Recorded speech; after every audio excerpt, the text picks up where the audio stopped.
Hello' friend, কি খবৰ? আশা কৰোঁ সকলোৰে নিশ্চয় ভালেই চাগে। মই আজি আপোনালোকৰ মাজলৈ অন্য এটা ভিডিঅ' লৈ আহিছোঁ। জিকা আৰু সৰু মাছৰ এটা ৰেচিপি। এয়া হৈছে সৰু মাছ, মানে পুঠি মাছ হয়। এনেদৰে মই বাছি ৰেডি কৰি ল'লোঁ। তাৰ লগত দিবৰ কাৰণে মই 3টা জিকা লৈছোঁ।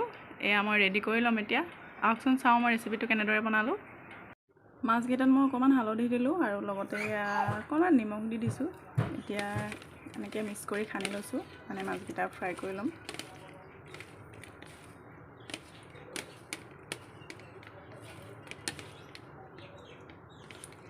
এতিয়া মই মাছকেইটা ভাজি ল'ম। কেৰাহীত তেল গৰম হৈ আছে।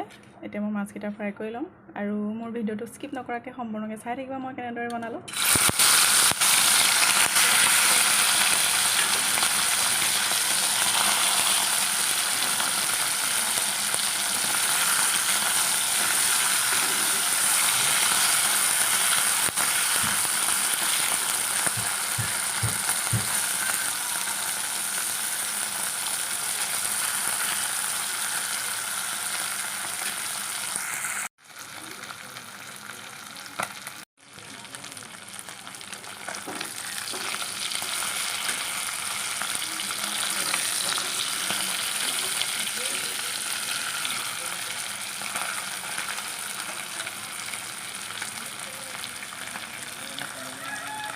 মাছকেইটা মোৰ হৈ গৈছে ফ্ৰাই। এতিয়া কাঢ়ি ল'ম মই কেৰাহীৰ পৰা। এয়া মাছ ফ্ৰাই হৈ গ'ল। এতিয়া মই জিকাখিনি ৰেডি কৰি লৈছোঁ। জিকাকেইটা মই এনেদৰে কাটি ল'লোঁ আৰু লগতে এটা সৰু আলু এনেকুৱা ইমানটো চাইজত কাটি লৈছোঁ আৰু লগতে ৰেডি কৰি ল'লোঁ এটা পিঁয়াজ কাটি ল'লোঁ আৰু লগতে কেইফুটামান নহৰু হয় আৰু কেইটামান পকা জলকীয়া এনেদৰে ৰেডি কৰি লৈছোঁ। এয়া মই তেল দিছোঁ কেৰাহীত।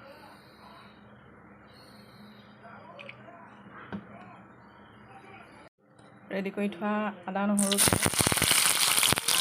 আদা দিয়া নাই বাৰু, নহৰু পিঁয়াজ জলকীয়া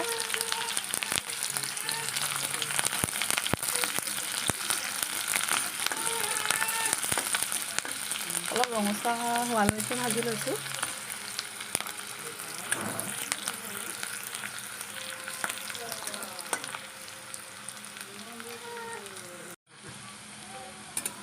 ৰঙচুৱা হৈছে।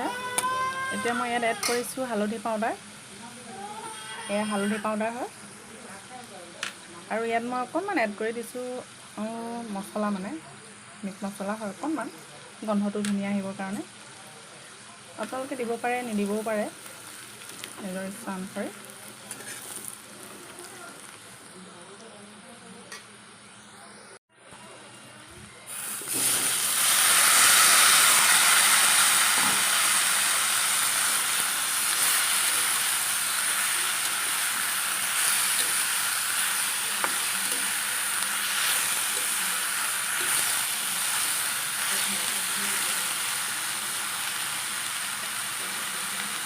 এতিয়া দিছোঁ মই ইয়াত নিমখ হয়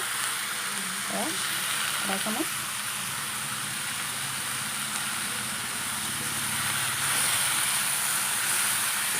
কৰি মিহলাই দিছোঁ, মিহলালৈকে এনেকৈ লৰাই আছোঁ।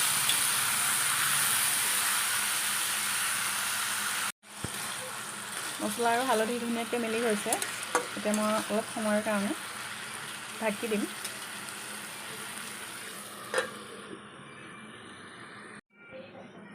দুই মিনিটৰ পাছত মই ভাজিখন আকৌ লৰাই দিওঁ।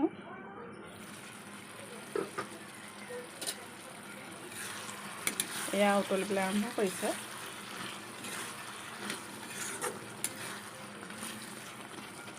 এতিয়া মই ইয়াত যি ফ্ৰাই কৰি ৰখা মাছ, সৰু মাছ ফ্ৰাই কৰি ৰাখিছিলোঁ, এয়া মাছ মই এতিয়া ইয়াত দি দিছোঁ।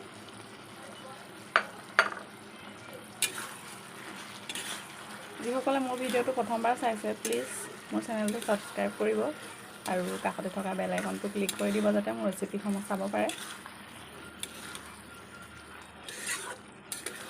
আৰু মোৰ ৰেচিপিটো যদি ভাল লাগে আপোনালোকে এনেদৰে বনাই খাব পাৰে। মই আকৌ অলপ সময়ৰ কাৰণে ঢাকি ৰাখিছোঁ। ভাজিখন প্ৰায় সিজি গৈছে আৰু চব এয়া আলু এনেদৰে ভাগি গৈছে। মই ইয়াত পানী দিয়া নাই, জিকাৰ পৰা যিখিনি পানী ওলাইছে সেয়াই সিজিছে। পানী নিদিয়াকৈ বনালে ভাজিখন বহুত মিঠা হয় খাবলৈ আৰু ভাল লাগে, টেষ্টি হয়।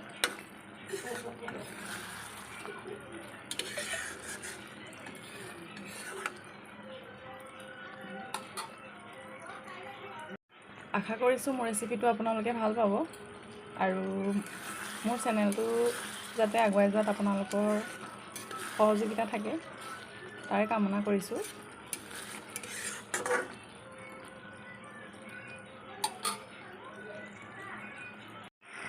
জিকা আৰু মাছৰ ৰেচিপিটো মোৰ প্ৰায় হৈছে আৰু অকণমান সময়ৰ পিছতে মই কাঢ়ি দিম কেৰাহীৰ পৰা। হৈ গৈছে আৰু ইমানটো জোখতে মই ৰাখি দিম।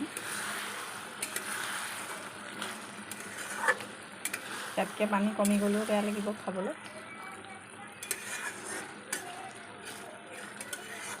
আৰু যিসকলে মোৰ ভিডিঅ'টো চাই আছে তেওঁলোকলৈ মোৰ ধন্যবাদ থাকিল।